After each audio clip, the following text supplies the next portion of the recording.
सर्वे भवन्तु सुखिनः। प्यारे सहपाठियों, आज हम डिस्कशन करेंगे ऐसे राइटिंग पे। ऐसे राइटिंग में क्या इम्पोर्टेंट बातें हैं, ऐसे राइटिंग क्या होता है, इसमें किन किन बातों पे हम लोगों को ध्यान देना चाहिए और कैसे हम लोग इफ़ेक्टिव एक ऐसे लिख सकते हैं, उन सभी बातों पे डिटेल में बात करेंगे। मैं जॉब्स टीम पे आप सभी का स्वागत करता हूं और आशा करता हूं कि आप लोग की तैयारी अच्छी चल रही है और इस चैनल से जुड़े रहिए। ऐसे ही आप लोगों की तैयारी में चार चांद लगाए रखें। चलिए, निबंध लेखन क्या होता है इसकी बात करते हैं। निबंध लेखन की बात करते हैं। लेखन यानी ऐसे राइटिंग।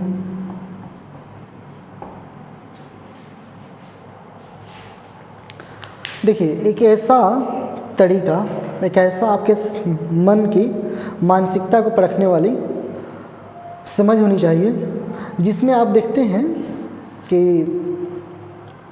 आप किसी विषय वस्तु को किस प्रकार सोचते हैं। तो एग्जामिनर ये जानना चाहता है, जो व्यक्ति आ रहे हैं पीएसयू में, उनकी बौद्धिक मानसिक विकास कैसे हुआ है। ओके, तो निबंध जो है लेखन का वह रूप है जिसमें किसी विषय वस्तु का विचारपूर्वक एवं रोचक पद्धति से सुबद्ध, रचनात्मक एवं तर्कपूर्ण प्रतिपादन किया जाता है। यानी आप किसी बात को साबित कर रहे हैं तो उसमें तथ्य होना चाहिए, तथ्यात्मक होनी चाहिए बात वो। दूसरी बात, उसमें आपकी रचना दिखनी चाहिए, यानी आपके पास जो रिसोर्सेस हैं उससे कितने अच्छे आप आउटपुट ले सकते हैं। जैसे इकोनॉमिक्स की बात करें तो इकोनॉमिक्स करता क्या है कि वो रिसोर्सेस का यूटिलाइजेशन कैसे हो वो सिखाता है। तो वैसे ही निबंध लेखन का मेन मोटो जो है वो आपके मैनेजमेंट को बताता है, आपके नज़रिया को दिखाता है।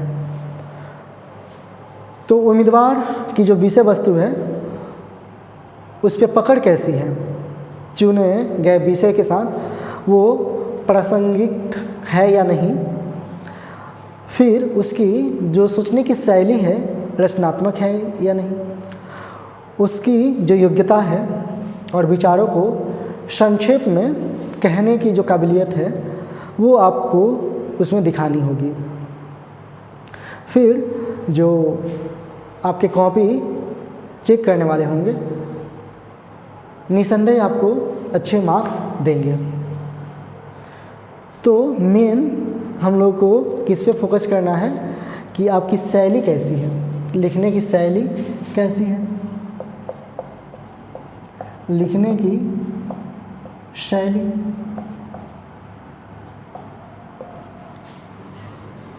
ये रचनात्मक होनी चाहिए,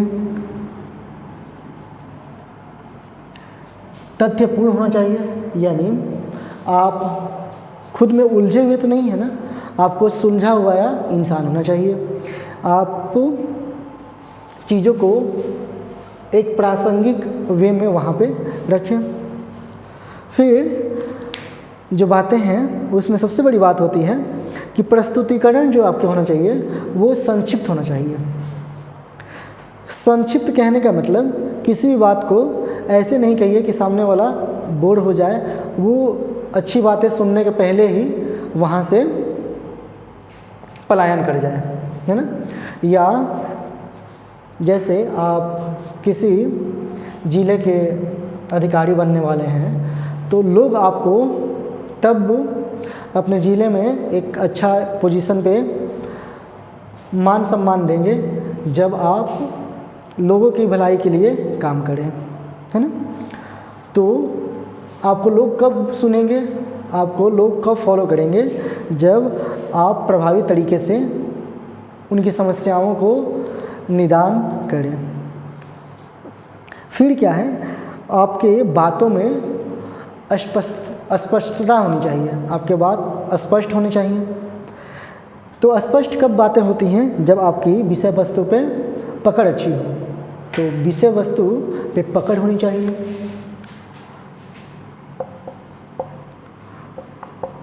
विषय वस्तु पे पर पकड़ होनी चाहिए आपकी अच्छी। फिर लिखे जाने वाली जो विषय है उसकी समझदारी आपको होनी चाहिए। कभी भी निबंध में प्रयुक्त शब्दों का वस्तु जो शब्द है उसके अर्थ स्पष्ट रूप से लिखे होने चाहिए। कोई ऐसा शब्द नहीं लिखें जो आपके लिए या सामने वाले के लिए दुविधापूर्ण हो, यानी वो सुगमता से समझ में आने चाहिए शब्द। जैसे एक फिलोसफर की तरह नहीं लिखना चाहिए आपके आंसर्स। जैसे कुछ लोग जो पोइट्री लिखते हैं, जो कविताएं लिखते हैं, जो लोग कहानियाँ लिखते हैं, तो कहानी पूर्ण नहीं होनी चाहिए, उसमें तथ्य होने चाहिए शब्दों में, सेंटेंस में। प्रासंगिकता की बात करें तो लेखन विषय वस्तु से संबंधित हो, जो भी लिखें वो उससे संबंधित हो, उस मुद्दे से ताल्लुक़ रखता हो। फिर जो लिखा जाए उसका प्रत्यक्ष या परोक्ष रूप से विषय वस्तु से ही संबंधित हो। जैसे किसी समस्या का निदान हम लोग करना चाहते हैं तो समस्या को बताते हुए उसके निदान पे भी पहुंचना है।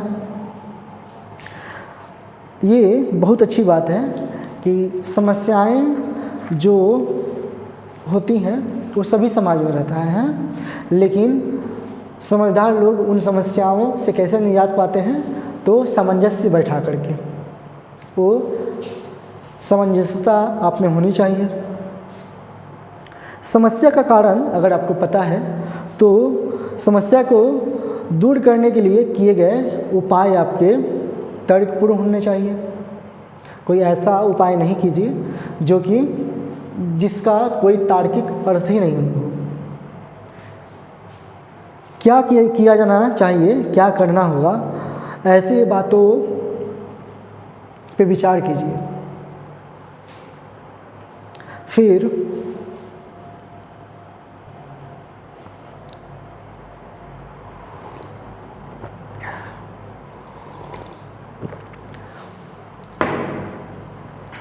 अब रचनात्मक तरीके से सोचने का क्या मतलब होता है, तो कभी भी अतिवादी नहीं बनिए आप। किसी भी चीज़ का अति बहुत बुरा होता है, तो वैसे अतिवादी नहीं बनना है आपको। कभी भी आपको कोई बात बढ़ा चढ़ा करके नहीं लिखना है, यानी अतिवादी होने से बचना है आपको।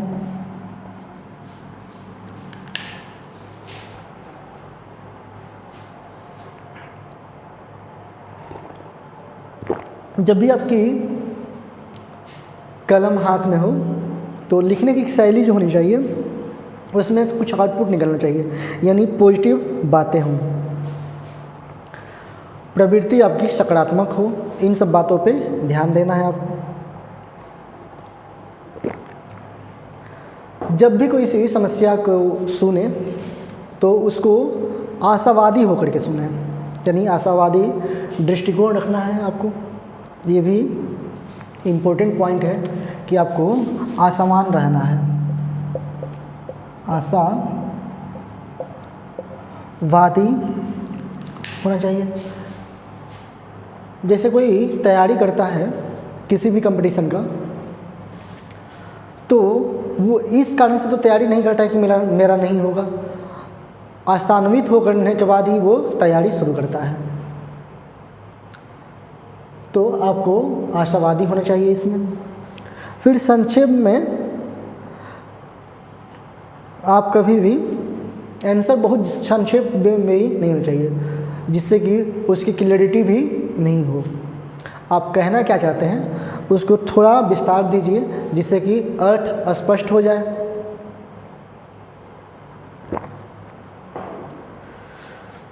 युक्ति संगत कहने का मतलब है आप जो भी लिखें उसके लिए पर्याप्त आधार हो, यानी उसमें डेटा की पुष्टि हो, उसमें डेटा फिल कीजिए।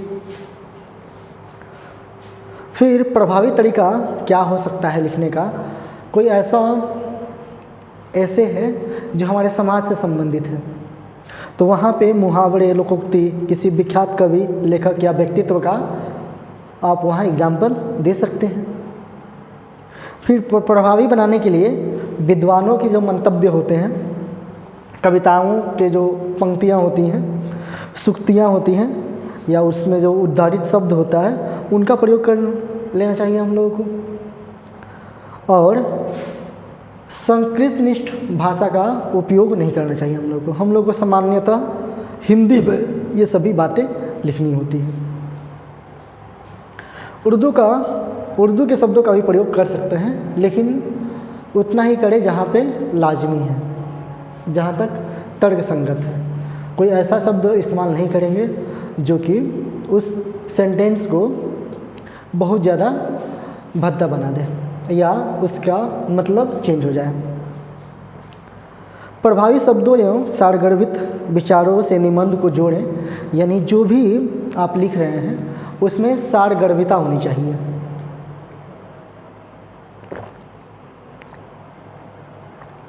सारगर्भिता कहने का मतलब क्या है, इस पे हम लोग थोड़ा सा विचार करते हैं। निचोड़ जो होता है किसी चीज़ का, वो लिखना है हम लोगों को। जैसे किसी कहानी को पढ़ने में काफ़ी समय लगता है, घंटों लग जाते हैं, दिनों लग जाते हैं, महीनों लग जाते हैं।